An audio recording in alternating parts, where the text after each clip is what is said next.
မင်္ဂလာသတို့သားမောင်ဟိန်းဝေရန်နှင့်မင်္ဂလာသတို့သမီးမတ်ဆိုးပြည့်သစဉ်ဟလာအကောင်ဆုံးက share ပြီးဒီဇိုင်နာစီမင်္ဂလာဝတ်စုံအပ်နေပြီးဆိုဟာဒုက္ခဟုတ်ကဲ့ပါတော့ကိုပုံမှန်ဖူးစာတက်ကိုနက်ဖတ်တဲ့ဖူးစာပေါ့နော်တကယ်ကိုလိုက်ဖက်ပါတယ်ပြီးတော့သူတို့နှစ်ယောက်ရဲ့မျက်ဝန်းအကြည့်လေးတွေကတိတာတယ်ပေါ့နော်တယောက်နဲ့တယောက်မေတ္တာတောက်ဝင်တယ်လို့မျိုးလေးခံစားရတယ်ပေါ့သူတို့တွေများလို့ယူပြတဲ့ဆိုလို့ရှိရင်တော့ကွာဒင်နာဝတ်စုံလေးချုပ်ပေးခြင်းလားသူ့ဖေဖေပြောသလိုမျိုးဒီနေ့အတွင်းမှာမင်္ဂလာတင်ကြားဖို့ရှိတယ်ဆိုလို့ရှိရင်တော့မင်းသားကိုစိုးပြလေးနဲ့ပဲဖြစ်စေချင်ပါတယ်လို့ဒီကနေပြောချင်ပါတယ်မင်္ဂလာသတို့သာ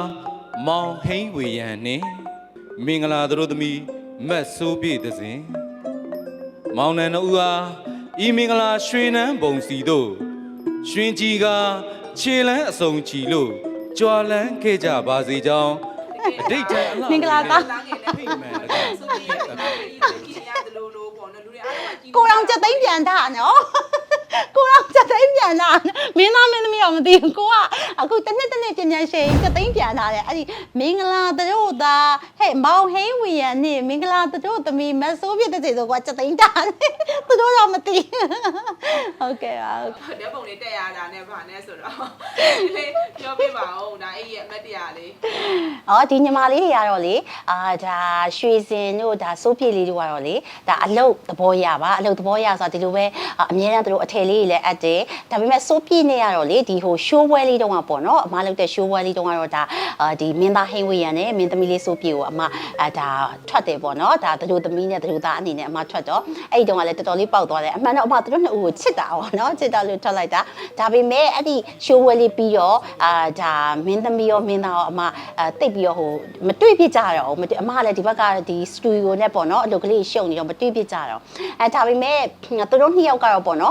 ်ဒါအရန်ကိုလည်းလိုက်ဖက်တယ်ပြီးရင်လေသူတို့နှစ်ယောက်ကလေဖန်အားတောင်းတာသိလားသူတို့ကိုအရန်ကိုဘယ်လောက်တိရောက်လဲဆိုအမဒီလမ်းထိပ်မှာလေဒီမုတ်တီတော့တောက်နေတာမှာအဲ့ဒီအကြီးရလေသူတို့နှစ်ယောက်တကယ်ယူပြီးရင်မုတ်တီအလကားလာစားတယ်စိုက်မအောင်အော်ပြောညာသူကငဲစင်ဖန်နဲ့သိလားအဲ့တော့အမကြည့်ပြီးတော့လေအော်လို့သူတို့ရဲ့ဖန်တွေကအနေနဲ့အရက်ရက်မအောင်တော့အရန်တောင်းနေတာတောင်းပြီးမှသူတို့နှစ်ယောက်ကိုတအားသဘောတူကြတာပေါ့နော်အမကိုယ်တိုင်ကလည်းသူတို့ကိုတကယ်ကိုရှိုးဝဲမှာစတင်ပြီးတော့အလုံးလုံးကြည့်တဲ့အခါမှာသူတို့နှစ်ယောက်ရဲ့သူတို့နှစ်ဦးရဲ့စိတ်နေသဘောထားရတယ်စိတ်ညစ်သဘောထားပေါ့နော်ဒေါသမောဟမာမာနတွေကင်းနေတာညီမလေးအဲ့ဒီတော့သူတို့နှစ်ယောက်ကလေတော်တော်ကိုပုံမှန်ဖူးစာတက်ကိုနက်ဖတ်တဲ့ဖူးစာပေါ့နော်တကယ်ကိုလိုက်ဖတ်ပါတယ်မင်းသားကလည်းစိတ်ထားအရန်နူးညံ့ပြီးတော့မှအမကြီးဟုတ်ကဲ့ပါခင်ဗျမင်းသမီးလေးဆိုလို့ရှိရင်လည်းအမဒီရှိုးဝဲလဲပြီးသွားအမမွေးနေ့ရောက်တော့လေအမကလေဒီချက်ပေါက်ကိုဖွင့်လိုက်တော့ပေါ့နော်အဲ့ဒီမှာဥစား happy birthday ပါအမရေးဆိုဟဲဒီကလေးလေးပေါ့နော်တော်တော်ကြာသွားပြီမတွေ့ဖြစ်တာအဲ့ဒါကိုbirthday ဝတ်လှမ်းလုပ်တယ်ပေါ့ဆိုပြီးတော့ကိုကလေဒီကလေးလေးရဲ့စိတ်နေသဘောထားကိုခံမှန်းကြည့်လို့ရသွားတယ်ပေါ့နော်စကားလေးဆိုလဲသူတို့အေးအေးလေးတွေပဲပြောတယ်လူတစ်ဖက်သားကိုပြီးလေပြုံးနေတာအချိန်ပြည့်ပြုံးနေတာသူတို့မှလေဒေါသတွေမာမာနတွေတော့မှမရှိတော့ဘူးလို့သူတို့ပေါ့နော်အဲ့ဒီတော့သူတို့နှစ်ယောက်ကတော့တကယ်ကိုလိုက်ဖက်ပါတယ်အမကိုယ်တိုင်လဲဒီကနေသူတို့ဟိုငယ်စင်ဖန်နေတွေ့ရင်လဲအမလည်းသဘောတူပါတယ်လို့ငယ်စင်ဖန်နေလဲသဘောတူမတူကွန်မန့်မှာဝင်ရေးပေးပါ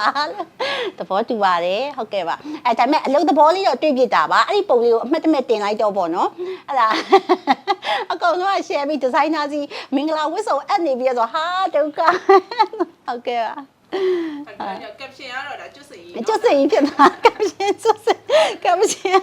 ်ဟုတ်ကဲ့အခုကျလည်းလေသူတို့ကလည်းအားလုံးကဟိုစာဘလူကွန်မန့်ဆိုတော့ဟိုဇလန်းတူလေးတွေကအစားဒီလိုမျိုးကြော်ညာလေးတွေအစားတွဲရက်တွေ့လာကြတော့သဘောလဲတူနေပြီပြီးတော့သူတို့နှစ်ယောက်ရဲ့မျက်ဝန်းအကြည့်လေးတွေကတိတာတယ်ပေါ့နော်တယောက်နဲ့တယောက်မေတ္တာတောက်ဝင်တယ်လို့မျိုးလေးခံစားရတယ်ပေါ့နော်အဲကြောင့်မို့လဲလူတွေကပို့ပြီးတော့သဘောတူရင်ဒါကြီးကိုလေဟိုအရန်ကိုပေါ့နော်ဖြစ်စေခြင်းနေကြတာဆိုတော့အမဘာရဲမဟုတ်ဘူးဒီပုံလေးတင်လိုက်တာဟဲဒိုင်း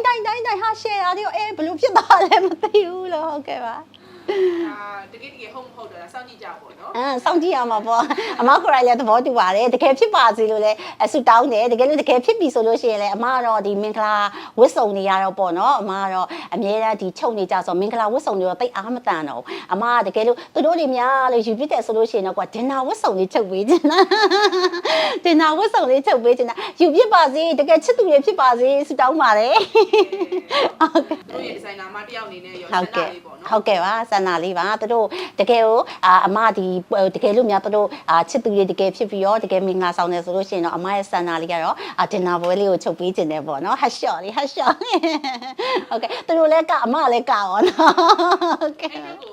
ဖြစ်ခဲ့မယ်ဆိုပြီးပေါ့နော်ဘလို့လေးဒါကြိုတင်စဉ်းစားထားပြီးသွားရင်လည်းမင်းသားအတွက်ရောမင်းသမီးအတွက်ရော ဘာမှမစင်တာသူတို့ချစ်သူဖြစ်နေတာမသိ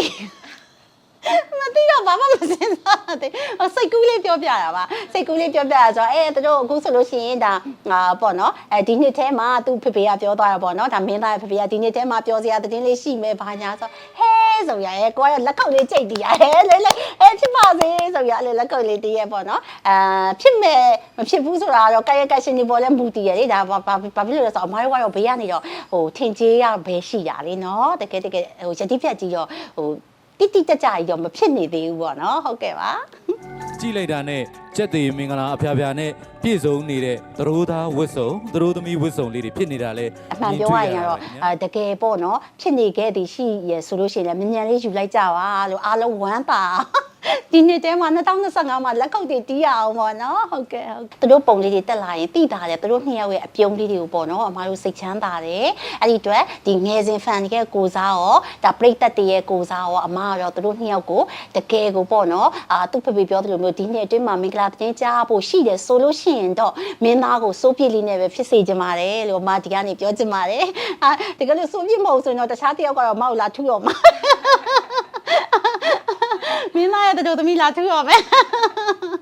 ဟုတ်ကဲ့အတိတ်နမိတ်လေးဆိုကောင်းမယ်နော်အဲ့ဒီရှိုးပွဲလေးရလေနမိတ်ဆိုကောင်းမယ်နော်အဲ့ဒါအမမသိဘူးဆိုတော့တိတ်မယုံချင်ဟုတ်ပါဘူးမသိပါဘူးတကယ်မသိပါဘာလို့လဲဆိုတော့လေတို့ဟိုထင်လိုက်ပြင်မယ်တခါကျရင်အော်လို့မဟုတ်တော့ပါဘူးတခါလေးထင်လိုက်ပြန်တခါလေးအော်မဟုတ်တော့ပါအဲ့လိုဖြစ်နေတာတချို့ဆိုလို့ရှိရင်လေတော်ပြီတဲ့တို့ညားခါမှာပဲတဲ့ဟိုဝမ်းတာတော့မယ်တဲ့စိတ်မရှိတော့ဘူးတဲ့တချို့ဆိုအမားနဲ့တပည့်တွေဆိုလို့ရှိရင်ပြောကြရပါတော့ဟုတ်ကဲ့ဟုတ်တယ်လို့မဟုတ်တယ်လို့ဖြစ်နေရပါတော့ဆောင်းပြနေရဟုတ်ကဲ့ပါဟုတ်ကဲ့အခုကတော့အရင်တော့ဆိုလို့ရှိရင်တော့တောင်အောင်ကလာထောက်ကြံပေါ့နော်မင်္ဂလာမျိုးနဲ့ထောက်ကြံမှာတင်တန်းကျောင်းနှစ်ကျောင်းဖွင့်ထားတယ်အခုတော့ဒါရွှေ photo studio ပေါ့နော်ထပ်ချဲ့ပြီးဖွင့်လိုက်တဲ့အတွက်တောင်အောင်ကလာကိုတော့ဒီမနှစ်ကသတင်းကျွတ်တော်ကပေးလိုက်ပြီးတော့ဒီထောက်ကြံမှာပဲရွှေ photo studio ရောရွှေလောင် fashion design တင်တန်းကျောင်းရောဒီ SNW ပေါ့နော် ready made ကိုရောဒီထောက်ကြံမှာပဲဒါအခုဆက်ပြီးတော့လုပ်နေပါတယ်ဟုတ်ကဲ့ပါ